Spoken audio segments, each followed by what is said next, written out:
She had learned to move like water around stones. Not fast, not loud. The wilderness beyond the partition wall did not reward speed or noise. It rewarded patience, and the ability to read a landscape the way some people read faces. The slight tilt of broken undergrowth that meant something large had passed. The way silence pooled in certain hollows like a physical thing, heavy and listening. Mara Voss moved through the forest floor with her rifle slung low and her eyes on the middle distance, and she did not make a sound that the forest had not already agreed to. She had been outside the wall for 11 days. The collective called it the exclusion zone. Survivors who had made it back, and there were very few of those, called it the green, which was a kind of dark joke because there was nothing green about it anymore. The canopy was still intact, the ferns still brushed your boots, the stream still ran cold and clear over pale stones, but the Voth had been here. You could feel it the way you feel a room that has recently held something terrible. The air had a quality to it, a weight, like the forest itself was holding its breath. Mara stopped at the ridge line and crouched, letting her pack settle. Below, through the last screen of pines, the valley opened up into what had once been a town. She didn't know its name.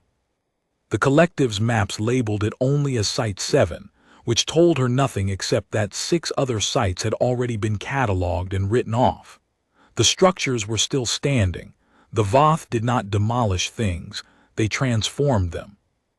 The buildings wore a skin of translucent gray material, some kind of secreted resin that the collective's xenobiologists had been trying to analyze for 3 years, without getting much beyond the observation that it was warm to the touch and pulsed faintly at irregular intervals, like something breathing. She counted the movement patterns below. 2 Voth, maybe 3. Hard to tell at this distance because they didn't move the way living things moved, they flowed, which was the word most survivors used, unable to find a better one. They were roughly bipedal, but the resemblance to anything human stopped there. Long-limbed. The skin was a deep mineral blue-gray, ridged along the spine and shoulders with bony crests that served some purpose she'd never been able to identify. Their heads were elongated, flat at the back, with sensory clusters where eyes should be. Not eyes exactly, more like dense concentrations of surface tissue that seemed to process light and heat and vibration simultaneously, without the separation of senses that defined human perception. They were beautiful, in the way that certain predatory things are beautiful. She'd thought that the first time she'd seen one, and she'd hated herself for thinking it, and she thought it again now and had stopped fighting it. The mission was simple in the way that suicidal things are always simple in the briefing room. The collective's intelligence division had intercepted what they believed was a communication fragment suggesting the Voth were using Site 7 as a processing node, some kind of relay point for whatever signal architecture they used to coordinate their expansion across the continent. If that was true, the relay had to be mapped, not destroyed, mapped. Because you can't disrupt what you don't understand, and 3 years into the occupation, the collective still didn't understand very much at all. Mara had volunteered for the mapping mission because no one else had. It was not bravery. She would have been irritated if anyone had called it that. It was more that she had reached a precise arithmetic of loss. Her daughter gone in the first wave. Her husband 3 months later in the food riots when the collective's rationing system collapsed. And on the other side of that arithmetic, there was very little left to protect by staying safe.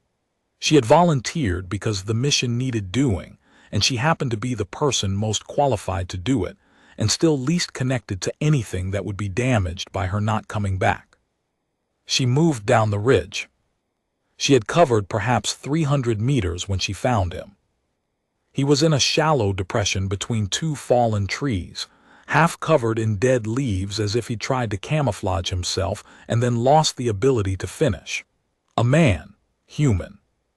His clothing was the wrong kind, not collective issue, not scavenger layering, but something older, civilian, torn badly at the shoulder and stained dark along the left side in a way that made Mara immediately catalog the distance to the nearest clean water source and estimate blood loss.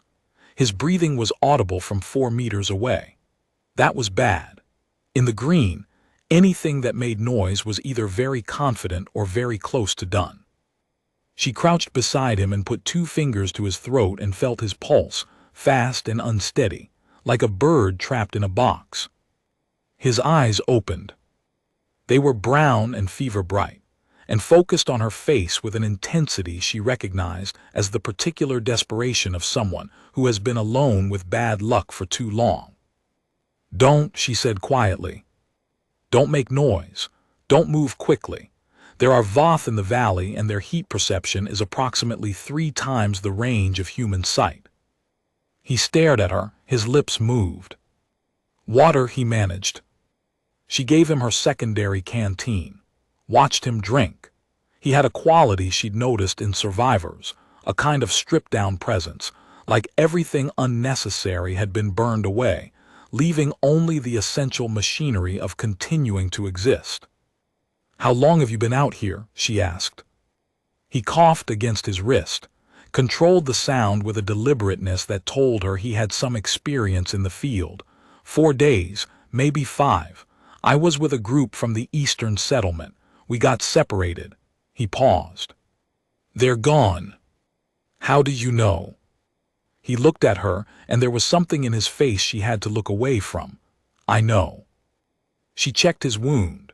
Deep laceration along the ribs, probably from a fall rather than direct contact. The Voth didn't leave lacerated survivors. They left nothing at all. The wound had been field-dressed badly, but it had been dressed, which meant he'd been conscious and functional at some point in the last 4 days. The infection was beginning. "Can you walk?" "Yes." She stood, surveying the trees. "I have a mission in that valley. I can't take you with me and I can't leave you here, so you have 2 options. I give you what medical supplies I can spare and leave you with a bearing for the nearest collective extraction point, which is 11 kilometers east, and you make it or you don't. Or what? You stay within 50 meters of me, you do exactly what I signal, you make 0 decisions without my input, and when this is done I get you to extraction myself." She looked down at him. "The second option requires me to trust that you can follow instructions, and I've just met you, so you understand my hesitation." He nodded slowly. "My name is Davin Ape. I was a civil engineer with the Eastern Settlements Infrastructure Division. Before the Voth came, I built bridges." He said it with a quietness that made the past tense ache. "I know how to follow instructions." "Mara Voss." She didn't extend a hand. Something in the situation made the gesture feel wrong, a formality that belonged to a world that no longer existed. "We move in 10 minutes. Rest while you can." She turned back to the ridge and continued her observation of the valley, and did not let herself think about the 11 kilometers between here and extraction, or the infected wound, or the look on his face when he'd said he knew his group was gone. She was very practiced at not letting herself think about certain things. It was how she had gotten this far. Davin Ape followed instructions. This was not a small thing. Mara had worked with trained soldiers who couldn't manage it under pressure, the deeply human urge to act, to do something, to assert agency in the face of danger, which was often the thing that got you killed. Davin moved when she moved. He stopped when she stopped. When she raised a fist, he went still with a completeness that impressed her, pressing himself against whatever cover was available, and going quiet in a way that was not just about sound, but about presence. The way some people could become less visible simply by being more still. They crossed the valley's western edge in the blue hour before full dark, threading between the resin-coated buildings with a care that felt almost choreographic. The Voth moved in predictable patterns when they weren't actively hunting, long, slow circuits that Mara had studied for 6 hours from the ridge before descending. She moved through those circuits the way you'd move through a room full of sleeping machinery, with attention to the spaces between the dangerous parts. The relay node was in what had been the town hall. She recognized it not from the building's former function, but from the concentration of Voth resin on its exterior, thicker here, almost architectural, as if the building had been specifically chosen and reinforced. The pulsing she'd noticed at a distance was stronger here. She could feel it faintly through her boot soles when she pressed close to the wall. She pressed the sensor pack to the resin surface and activated the passive scan. 8 minutes. That was how long intelligence had told her it would take to gather sufficient data, and she had nodded in the briefing room and calculated what 8 minutes in close proximity to a Voth patrol route would actually mean, and kept the calculation to herself. Davin stood 2 meters behind her, back to the wall, watching their six. His breathing had steadied since they'd started moving. Pain, she'd noticed, had a way of simplifying things. It was hard to be afraid of abstract threats when a concrete one was living in your ribs. She watched the scan counter. 4 minutes in, she heard it. The sound was not a sound exactly. The Voth didn't communicate in frequencies that translated cleanly to human hearing. It was more like a change in atmospheric pressure, a shift in the texture of the air, the way you feel the approach of weather before you hear it. She had felt it twice before. Once in the initial attack on the settlement. Once on her first foray into the green, when she'd been with Corporal Jensen, who had not come back. She turned to Davin and made the specific gesture she described before they moved out, both hands flat, fingers spread, pressed slowly downward. Down, still. Do not move for any reason. He went down, no hesitation, no question. The Voth that came around the corner of the building was larger than the two she'd observed from the ridge. The cresting along its spine was more pronounced, the sensory clusters shifting continuously, cycling through frequencies she could only guess at. It moved with the slow, deliberate quality of something that had never had a reason to hurry. Why would it hurry? Nothing in this landscape posed a meaningful threat to it. Not anymore. Mara pressed herself flat against the resin wall and did not breathe. The Voth stopped. Its sensory cluster oriented toward her, not toward her, toward the wall, toward the pulse of the relay node beneath her hands. It was doing something, reading something, performing some check or calibration that required its attention. She was 3 meters from it. She could see the fine ridging of its skin, the slow lateral movement of something beneath the surface that she'd never been able to explain. She could see the quality of intelligence in the way it attended to the wall, focused, methodical, thorough. These were not mindless creatures. That had been the catastrophic miscalculation of the first human response to the invasion, the assumption that what seemed alien must therefore be primitive. The Voth had arrived with a technology several generations beyond anything humanity had developed, and an organizational intelligence that operated at a scale humans were still struggling to comprehend. And they had taken the planet apart the way a jeweler takes apart a watch, not out of violence, but out of a kind of absolute purposefulness that left no room for anything that wasn't part of the design. The scan counter hit 6 minutes. The Voth moved, not away along the wall, closer. 2 meters, 1.5. Mara's hand went to the long knife at her thigh. Not because the knife would save her. Against a Voth it would do approximately nothing, but because having a hand on a weapon was a thing she could do, and doing something, any small thing, was better than the alternative of simply waiting to be found. The particular stubbornness of human beings, she thought distantly, unable to simply accept the math. The counter hit 7 minutes. The Voth stopped again, performed the same wall reading. Something in the relay node had its attention. Mara breathed very carefully through her nose and held the exhale long. 8 minutes. She pulled the sensor pack from the wall as slowly as she had ever done anything in her life, millimeter by millimeter, feeling the slight resistance as the adhesive released, and when it came free, she held it to her chest and was still. The Voth turned away. It moved around the far corner of the building, and the change in atmospheric pressure receded, and she breathed again, a long, controlled exhale that she let out through her mouth to keep it from being audible. Then she looked at Davin. He had not moved. He was flat against the base of the wall, leaves in his hair, eyes on her. Even at this distance she could see the tension in him, the cost of staying still when every instinct was telling him to run. He met her eyes and she made a brief upward motion with her chin, and he stood, slowly, one hand braced against the wall. They moved out the way they'd come in. 2 hours later they were back in the tree line. Mara checked the sensor pack's data indicator, green, which meant the scan had completed and stored.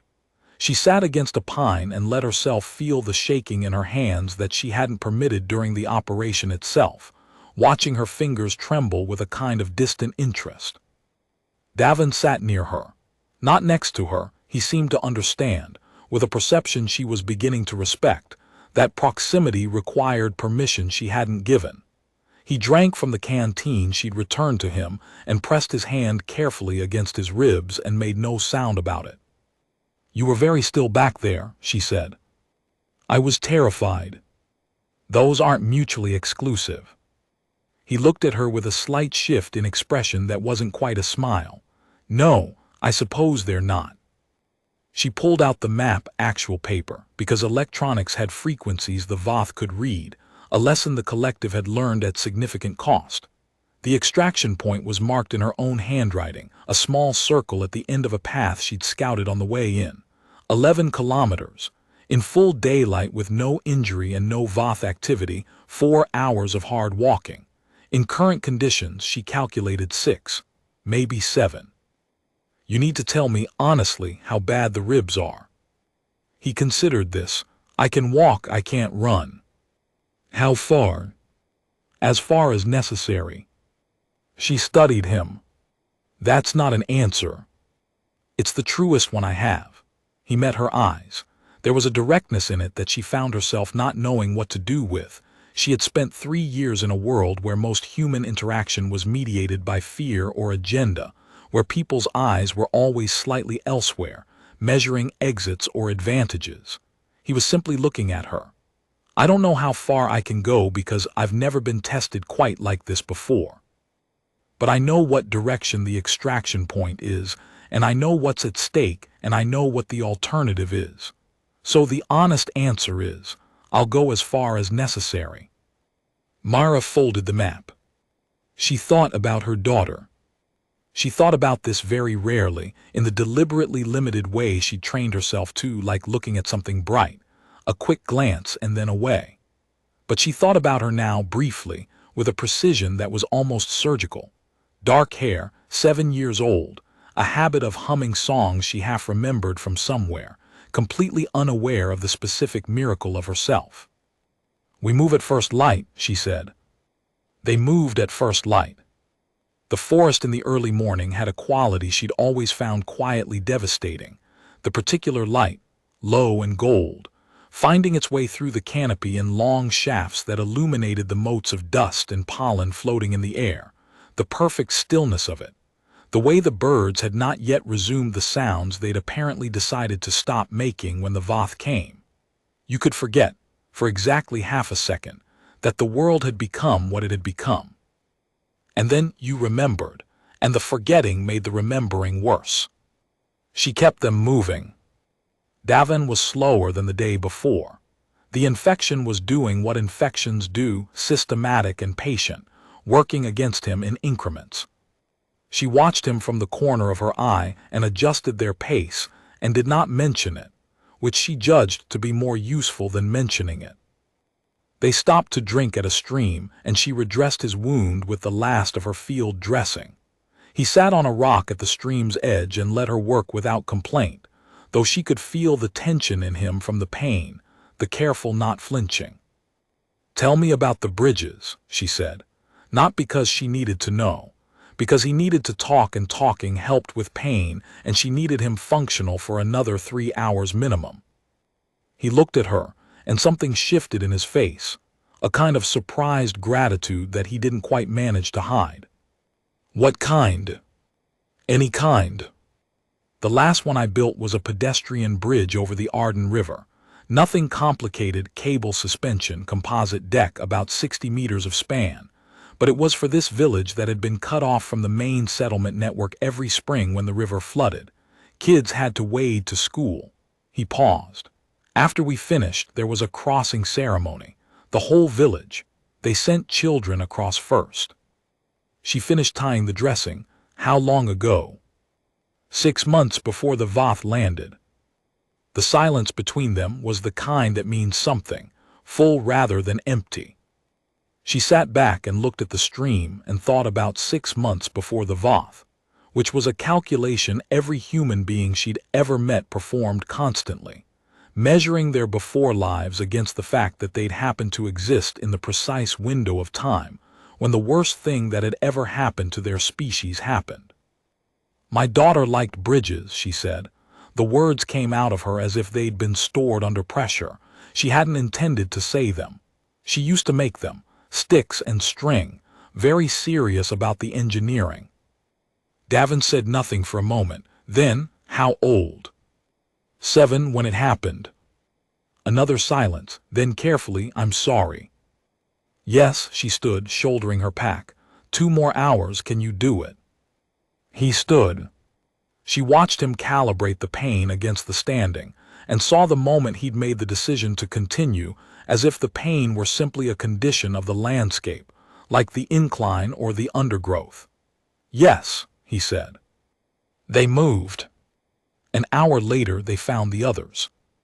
There were 4 of them coming from the north, and Mara had them covered before they cleared the tree line, which was reflex and training.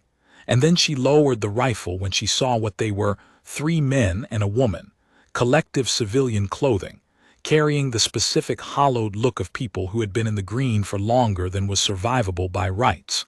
The woman was helping one of the men walk. Mara assessed. 2 were injured. 1 was in worse shape than Davin.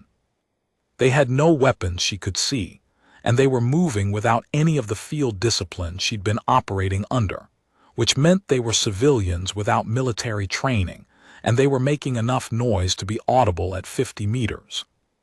Stop, she said, not loudly. They stopped. Turn your faces toward me slowly, all of you. They turned.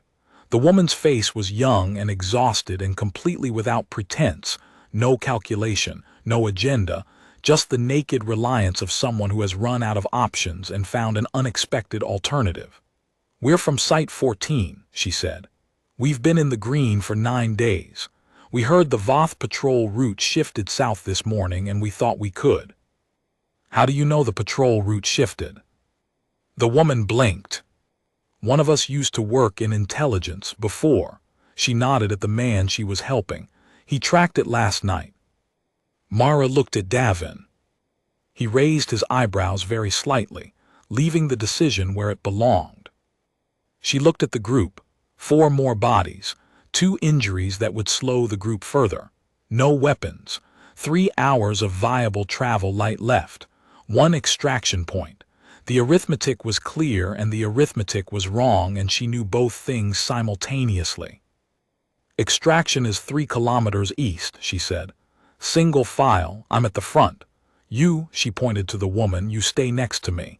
Everyone does exactly what I signal. If you don't understand a signal, you stop moving and you wait. Questions? No one had questions. Then let's go. They went.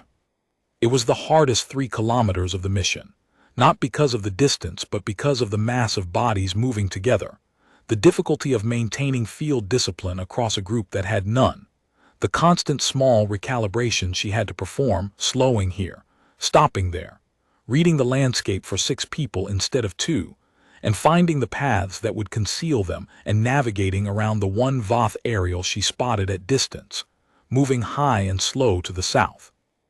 Far enough away that they were probably outside its detection range, but close enough that she didn't breathe correctly for 20 minutes. Davin walked at the back of the group. She'd positioned him there specifically because his slow pace would not hold up the forward progress, and because his experience in the field, such as it was, made him the best option for monitoring their rear. She watched him when she could, which was rarely. He was still walking. 2 kilometers out, she stopped the group at a natural depression in the terrain, a shallow bowl hidden by dense fern growth, and turned to face them. "There is a Voth observation post between here and the extraction point," she said. "I mapped it on the way in. It's unmanned most of the time, but it has passive sensors. The sensors read heat signatures and movement signatures. We cannot avoid it." She looked at each of them in turn. "There is a technique for moving through Voth sensor coverage that I've used before. It requires you to move very slowly. I mean slowly in a way that feels physically wrong, a quarter of normal walking speed, maybe less. The sensors are calibrated to detect patterns of movement associated with human locomotion. If you disrupt the pattern, become unpredictable in your movement intervals, the sensors don't get a clean read." The man from intelligence, the one being helped, raised his head. His eyes were fever bright but focused. "You've tested this?" "Twice. Success rate 2 out of 2. Sample size of 2 is not very reassuring." "No," she agreed, "it isn't." He nodded slowly. "Okay." She led them through the sensor field. It took 43 minutes to cover a stretch of ground she could have run in 4. 43 minutes of moving like she was walking through chest-deep water, like the air itself had weight, one foot placed with such deliberate care that the act of walking became an act of absolute attention. The group behind her was silent. She could feel their effort, not just the physical effort but the mental cost of suppressing the instinct to hurry, to run, to do the natural human thing and treat danger as something to be gotten away from rather than navigated through. She thought, somewhere in the middle of that 43 minutes, about what it meant to be human in this particular moment. Not the big version of the question, the grand narrative, the species survival arc, the small version. What it meant for these 6 people, 7 including herself, to be crossing this field in this way, holding themselves in absolute deliberate stillness in motion, using the specifically human capacity for self-override, the ability to instruct your own body to perform the opposite of its instincts. No Voth had ever encountered this. She was confident of that.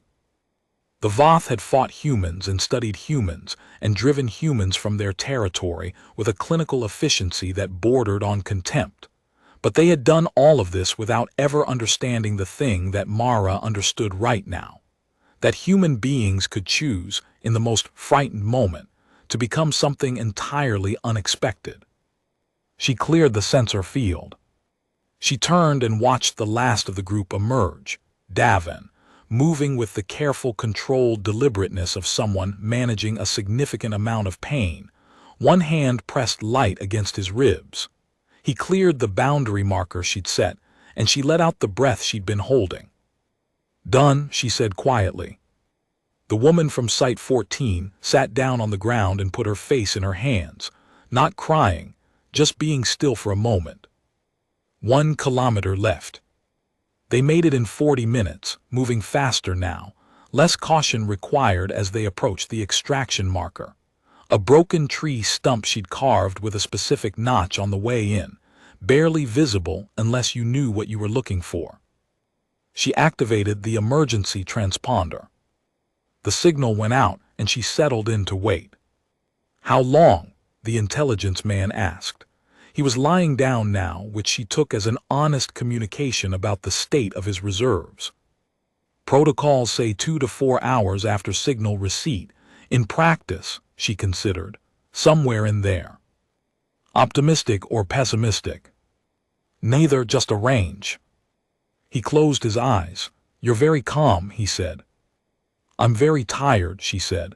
"They look the same from the outside."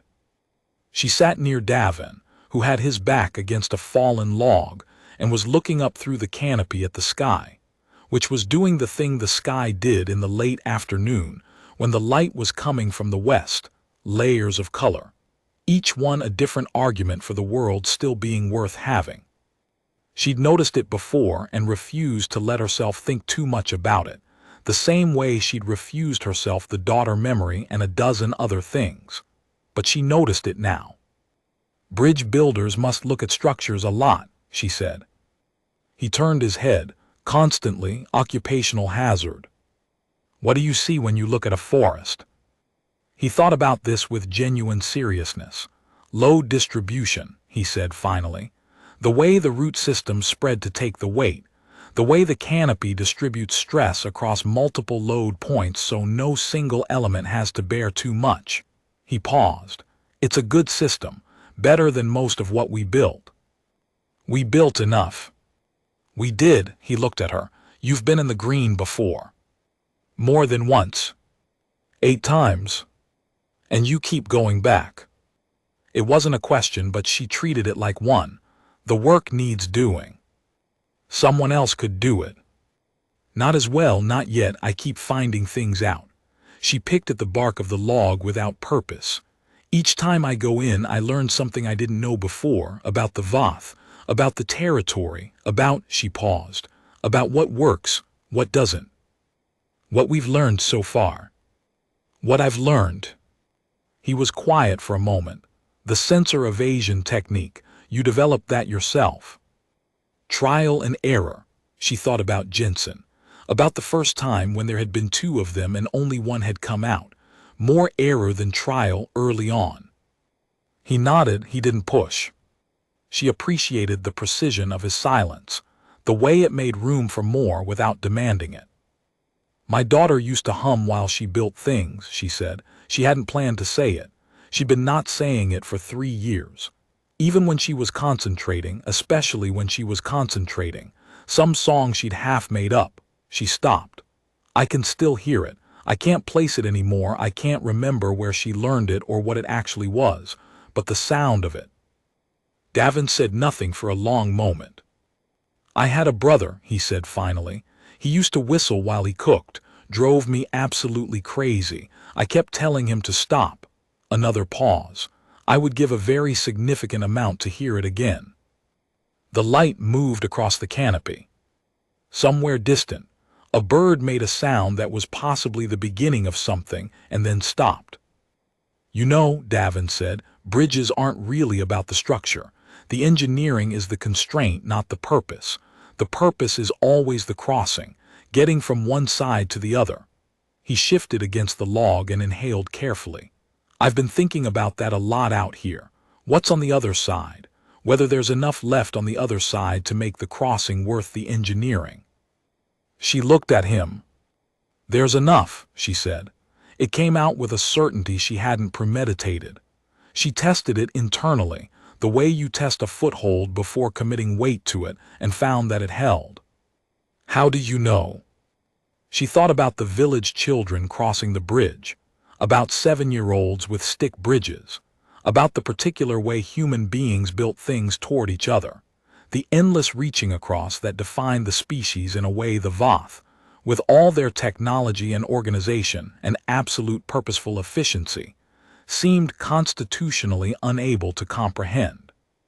She thought about the group they were going to get out of the green today, the specific accumulated mass of 11 kilometers of decision-making and signal reading and deliberate, stubborn, ongoing choice. Because we're still building, she said. The extraction vehicle came in at dusk, a low-profile glider, civilian spec, no military signature. She heard it before she saw it, that particular whisper of repulsion drive, and she stood and activated the secondary transponder pulse to guide it in, and watched it settle into the clearing with the competence of a pilot who had done this before and expected to do it again. The medic on board took one look at Davin's ribs and started working immediately, and Mara stood outside the vehicle and watched the tree line and let herself feel the 3 years of accumulated tiredness that she did not normally permit herself to feel while still operational. The intelligence man, his name, she learned, was Yusuf Chen, was stable. The others were shaken but intact. Davin was already arguing with the medic about the severity of his infection, in a tone that suggested he was accustomed to minimizing his own difficulties, and found being disagreed with on the subject mildly surprising. The pilot, A woman named Reyes, whom Mara had worked with twice before, came out of the glider and handed her a water bottle and stood beside her looking at the same tree line. "Good haul," Reyes said. "Intel's in the pack, it's complete." "I figured. You look terrible, by the way." "I've been in the green for 11 days. "You always look this terrible after 11 days, or is this a special occasion?" Mara drank the water. 2 Voth at Site 7, maybe 3. The relay node is in the old municipal building. Sensor packs got everything they need to map the signal architecture. The analysts are going to love you. The analysts can go. She stopped, considered. Tell them I said they're welcome. Reyes laughed quietly in the way people laugh at the end of long things.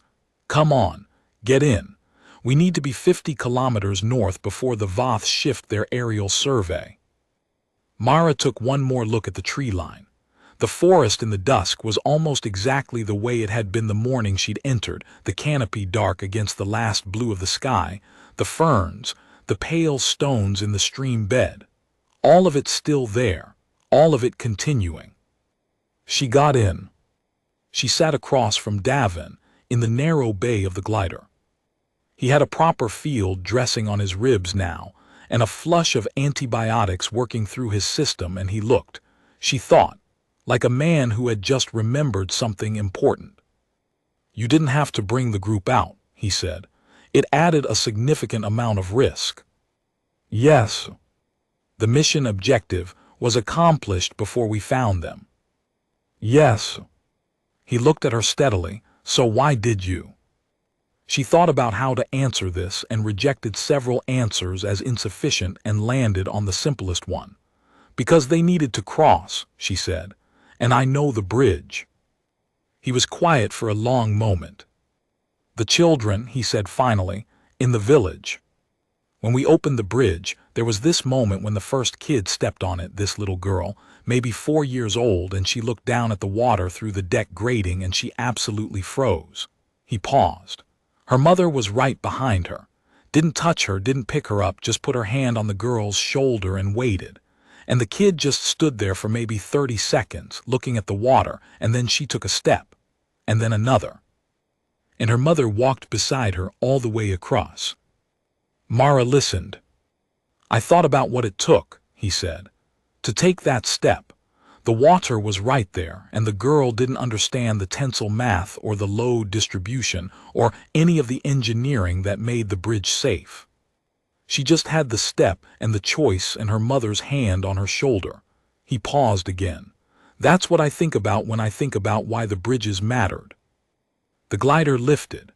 Below them, through the small porthole, the forest resolved itself into a continuous darkness punctuated by the occasional glint of water catching the last light. Mara leaned her head back against the hull and closed her eyes.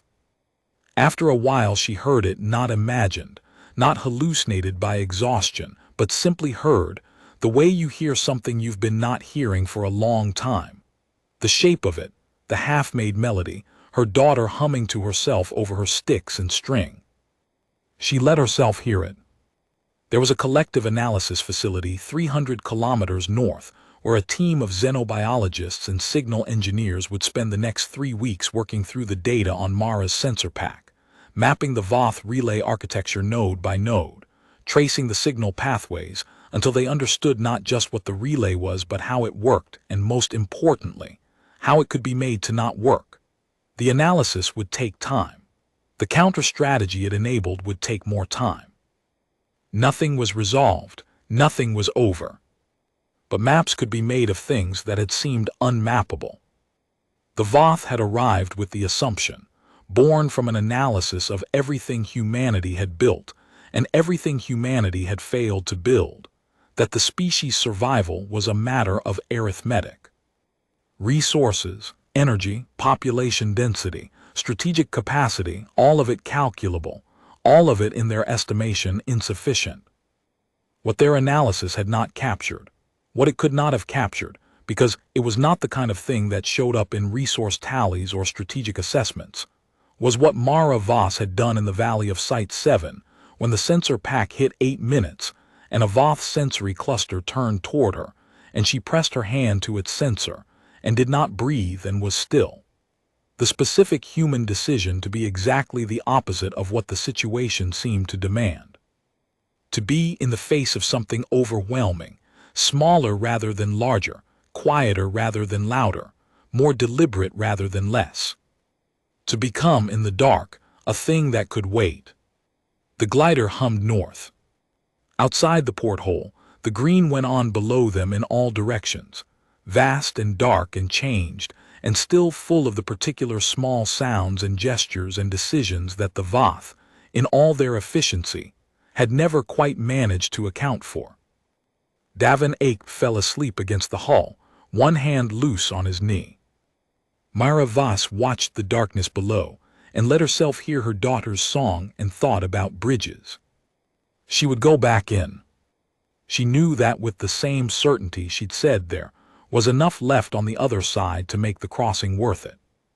The data she'd pulled from Site 7 was one piece of something larger, and the larger thing would require more pieces, and each piece required someone to go in and get it, and she was the person most qualified to do that and least afraid of the particular arithmetic of the thing.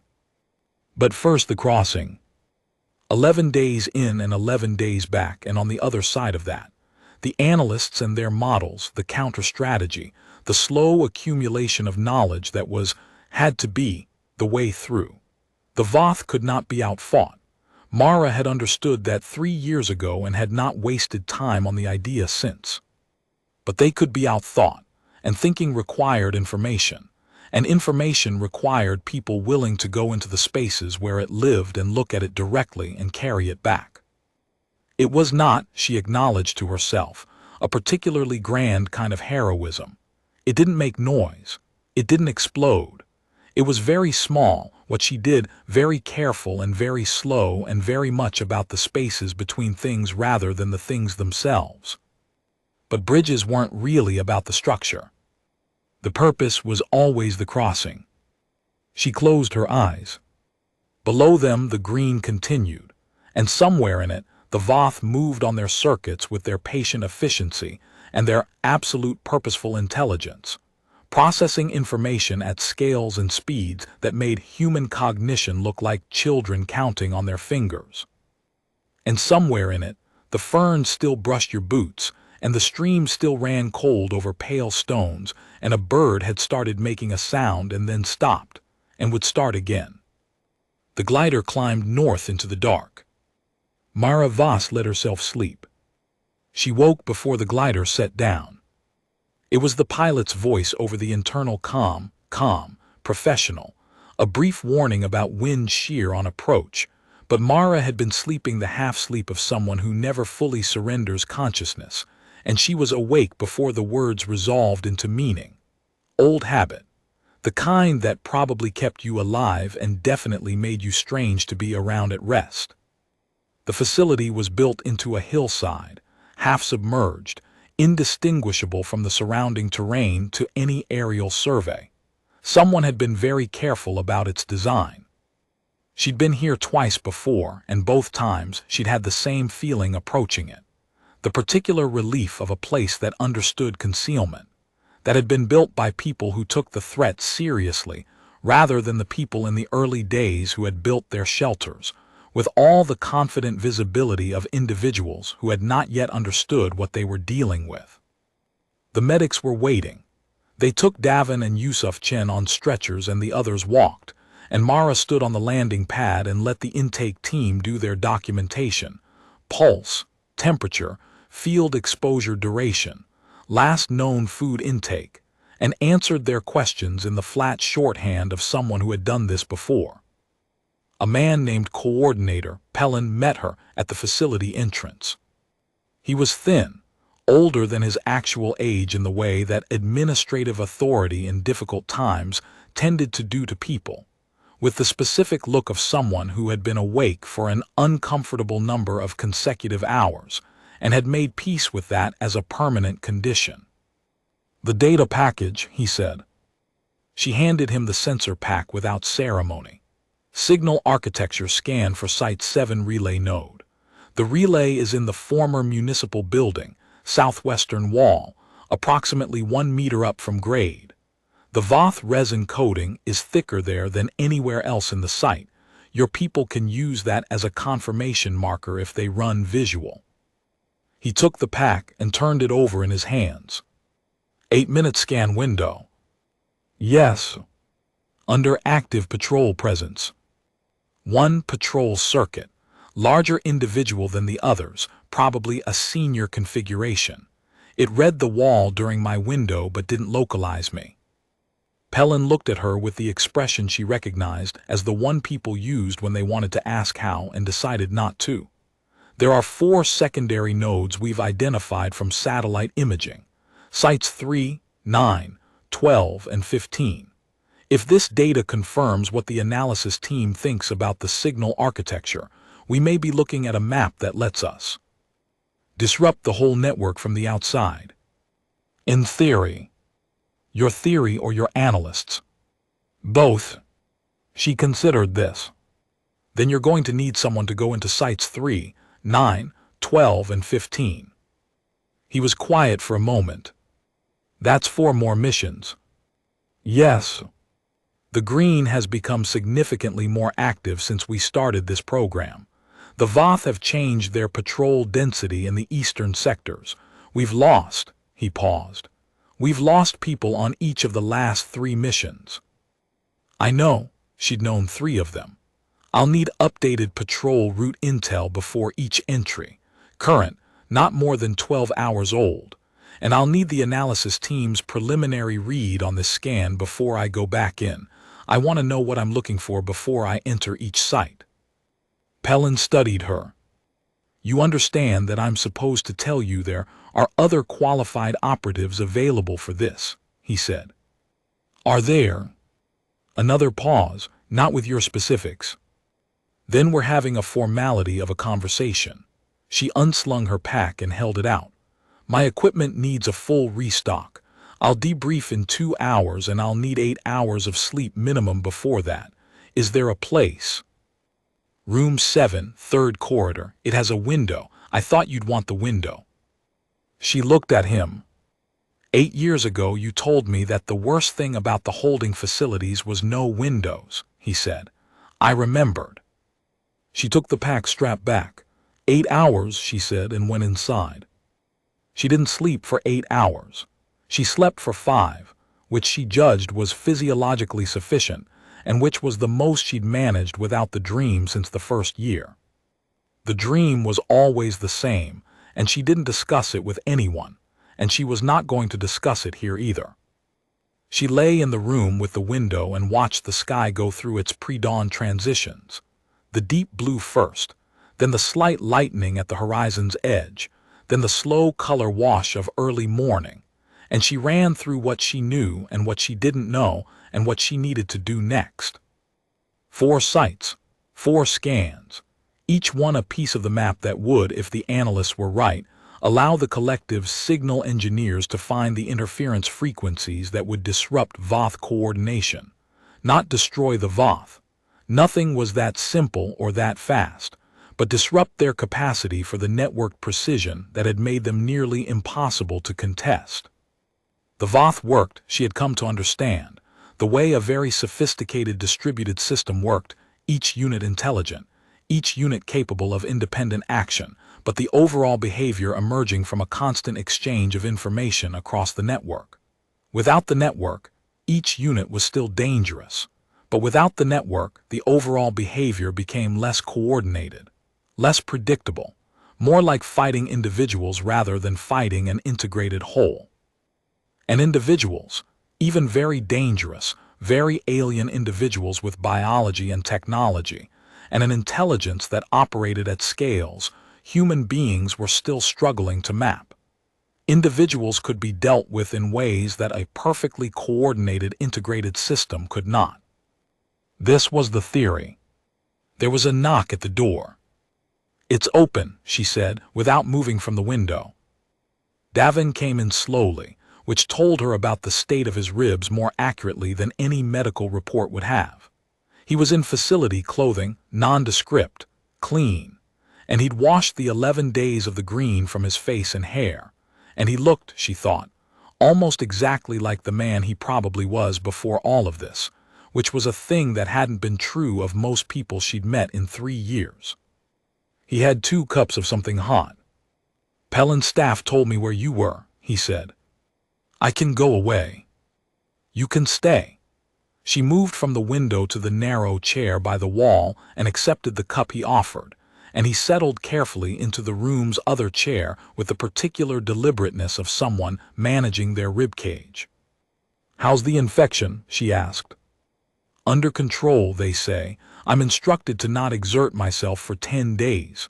He paused. "I told them I'd consider it." "They meant it literally." "I know, I'm considering it literally."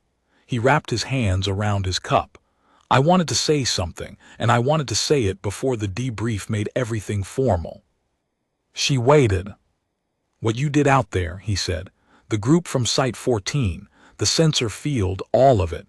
I want you to know that I saw it.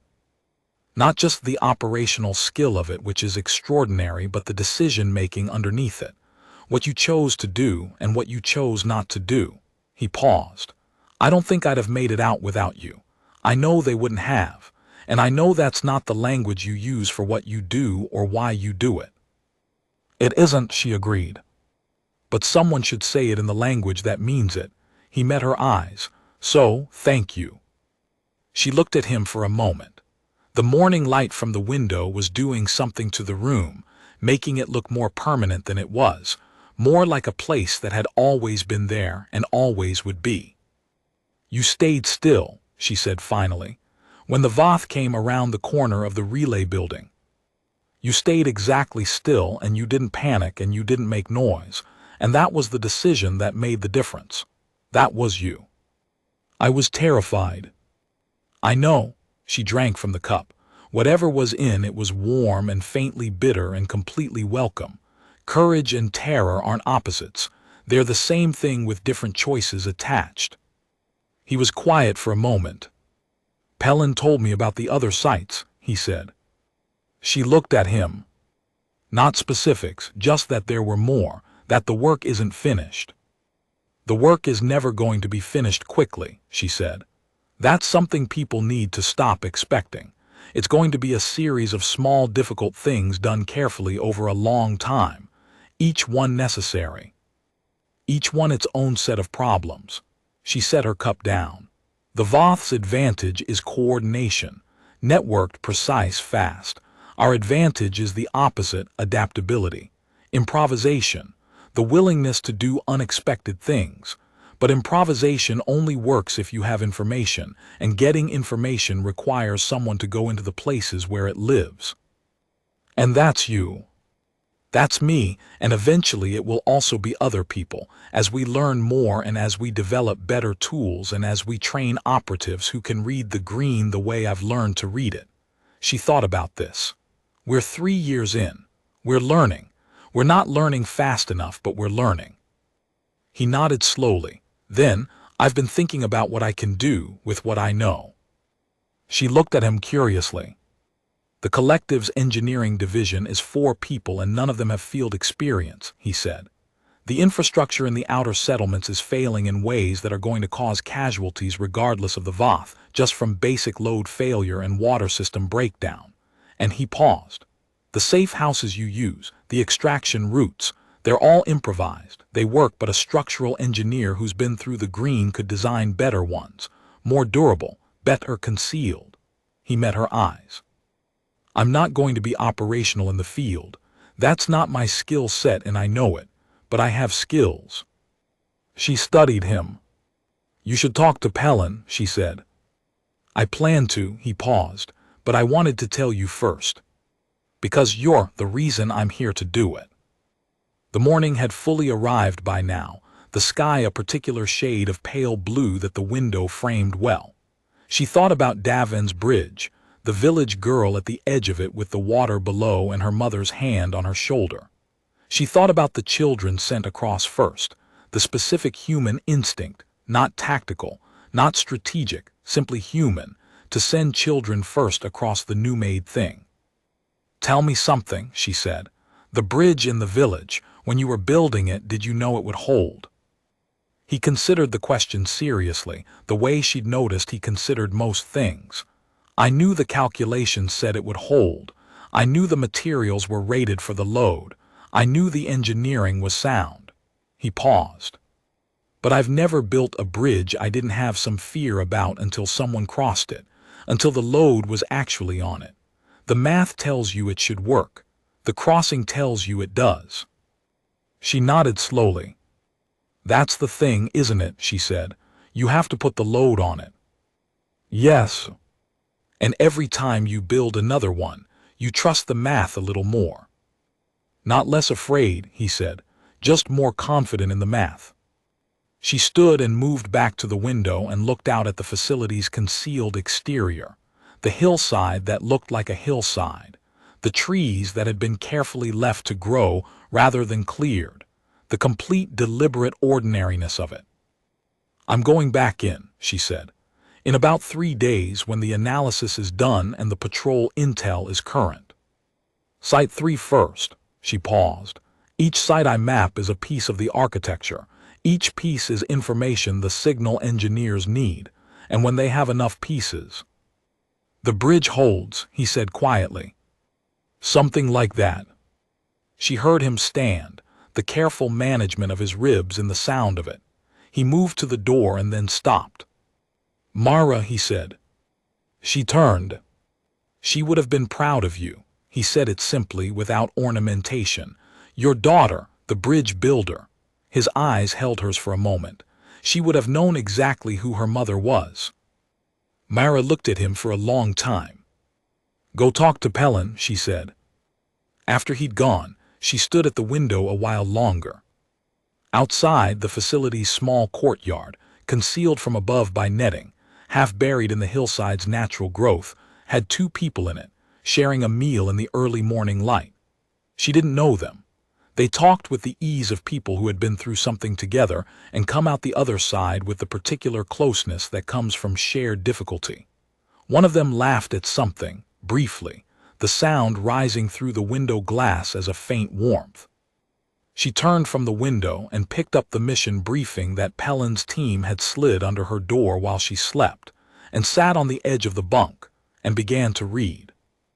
Site 3 was a refinery complex in the Eastern Ridge system, heavily patrolled, difficult terrain. 3 known points of approach, 2 of which had been compromised by Voth sensor installation in the last month, which left 1.